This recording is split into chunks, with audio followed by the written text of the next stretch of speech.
जय जय श्री राधे।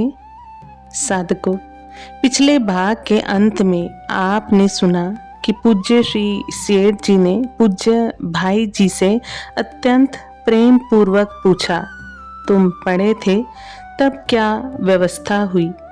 अब आगे सुनिए।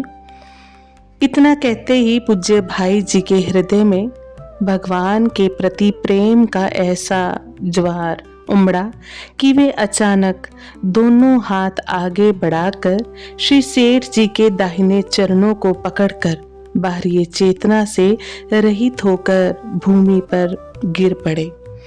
ये कोई साधारण मूर्छा नहीं थी, ये भगवान के प्रेम में पूर्ण तल्लीनता की अवस्था थी। श्री सेठ जी ने तुरंत कहा, घनश्याम इन्हें उठाओ। घनश्याम जी ने पूरा प्रयास किया किंतु भाई जी का शरीर उठा ही नहीं। तब श्री सेठ जी ने ज्वाला प्रसाद जी को बुलाया। उन्होंने अत्यंत सावधानी से भाई जी को उठाकर अपनी गोद में सुला लिया। साधकों, भाई जी लगभग 1.5 घंटे तक उसी निश्चल अवस्था में पड़े रहे। उनका शरीर शांत था परंतु भीतर दिव्य लीला चल रही थी। इसी बीच श्री सेठ जी ने वहां उपस्थित सभी लोगों को भगवान विष्णु के दिव्य स्वरूप का ध्यान कराना प्रारंभ किया। कुछ और श्रद्धालु भी वहां पहुंच चुके थे। सबका मन भगवान में एकाग्र था। श्री सेठ जी अत्यंत प्रेम से भगवान के स्वरूप का वर्णन कर रहे थे। कुछ समय बाद पूज्य भाई जी ने उसी समाधि अवस्था में कहा, भगवान को हृदय में शेष शैया पर विराजमान करके मैं सूक्ष्म शरीर से उनकी पूजा कर रहा हूँ। इसके बाद उन्होंने भगवान की ऐसी मार्मिक स्तुति की कि वहां उपस्थित सभी लोग भाव विभोर हो उठे। कुछ देर बाद भाई जी ने धीरे धीरे आंखें खोली, फिर तुरंत बंद कर ली और थोड़ी देर बाद बोले, भगवान तो चले गए। ये सुनकर श्री सेठ जी ने कहा, चलो अब हम भी चले। अब सभी लोग वापस भवन की ओर चलने लगे। सबसे आगे श्री सेठ जी थे। वे प्रेम और भगवत भाव में इतने निमग्न थे कि उनका शरीर डगमगा रहा था। ऐसा लगता था जैसे उन्हें बाहरी संसार का बिल्कुल ध्यान ना हो। पीछे भाई जी चल रहे थे। घनश्याम जी और ज्वाला प्रसाद जी उन्हें संभाले हुए थे। भाई जी की भी वही अवस्था थी, पैर डगमगा रहे थे। उन्हें शरीर का कोई होश नहीं था। जब सभी भवन पहुंचे तो श्री सेठ जी अपने कक्ष में चले गए। भाई जी बाहर तख्त पर लेट गए, लेकिन आश्चर्य, समाधि का प्रभाव अभी भी बना हुआ था। वे लेटे लेटे ही बोलने लगे, शेष शैया पर भगवान विराजमान है। फिर बोले, प्रसाद रखा है। कुछ क्षण बाद वे बोले, तुम्हें याद है कितने पेड़े थे, कितने लड्डू थे। साधकों, उनके लिए ये सब कल्पना नहीं थी। वे उसी दिव्य लोक का प्रत्यक्ष अनुभव कर रहे थे। तभी उनकी दृष्टि कमरे के बाहर लिखे हुए ओम पर गई। उन्होंने प्रेम पूर्वक कहा, देखो ओम के भीतर भगवान विराजमान है। फिर बोले, वे कहाँ जाएंगे, सब जगह वही है, प्रकाश ही प्रकाश है। तुम्हारी जगह भी वही है, मेरी जगह भी वही है। क्या अद्भुत अनुभूति थी। भक्त और भगवान के बीच किसी दूरी का अनुभव ही नहीं था। कुछ देर बाद घनश्याम जी भोजन करने चले गए। जाने से पहले उन्होंने ज्वाला प्रसाद जी को भी भाई जी के पास ही बिठा दिया। उधर श्री सेठ जी ने पूछा, हनुमान भोजन करेगा क्या? घनश्याम जी ने कहा, वे तो कह रहे हैं कि बहुत लड्डू और पेड़े खा चुका हूँ। ये सुनकर श्री सेठ जी मुस्कुराए और बोले, अच्छा दूध पिला दो, कह देना लड्डू पेड़ों के साथ दूध भी पी लो। घनश्याम जी दूध लेकर आए और बोले, ये दूध श्री सेठ जी ने भेजा है। भाई जी ने कहा, पहले ये प्रसाद सबको बांट दो। दूध वहां उपस्थित सभी लोगों में बांटा गया। अंत में जो थोड़ा बचा उसे भाई जी ने ग्रहण किया। दूध पीने के बाद भाई जी बोले, चलें, श्री सेठ जी के पास चलें। वे उनके कक्ष में पहुंचे।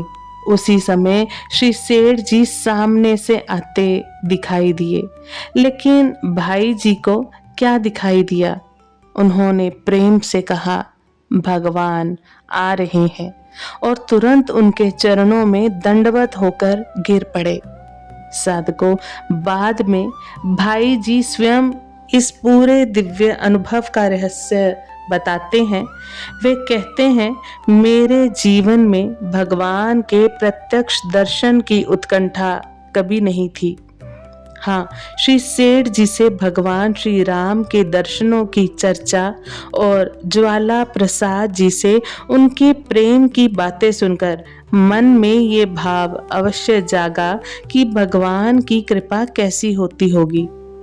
उस दिन जब श्री सेठ जी ने कहा, चलो पहाड़ी पर ध्यान करने चलें, तब भाई जी ने ध्यान लगाया और उसी क्षण संसार का समस्त दृश्य लुप्त हो गया।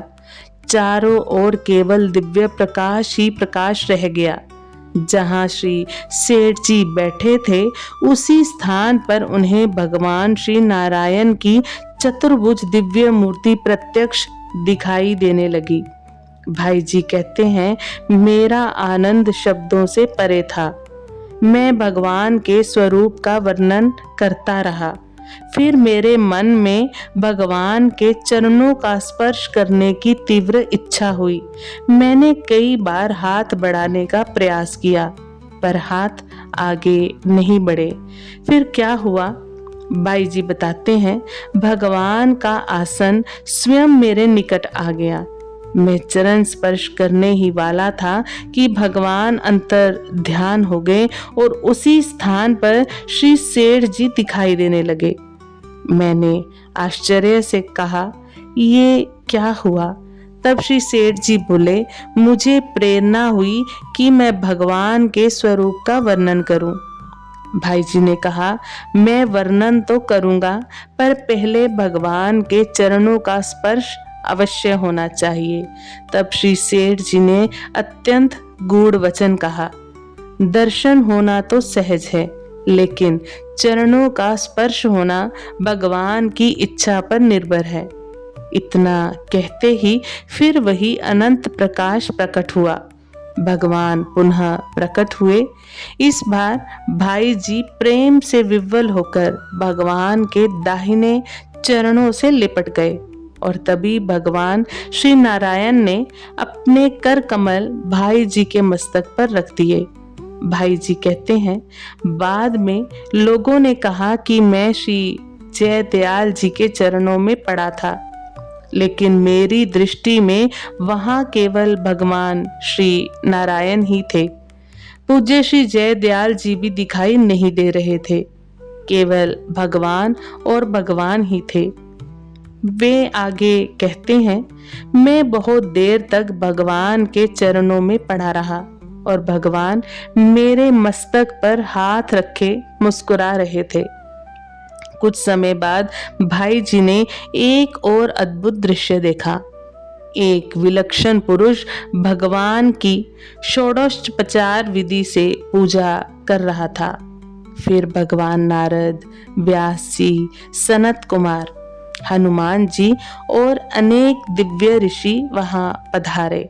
सबने भगवान को प्रणाम किया।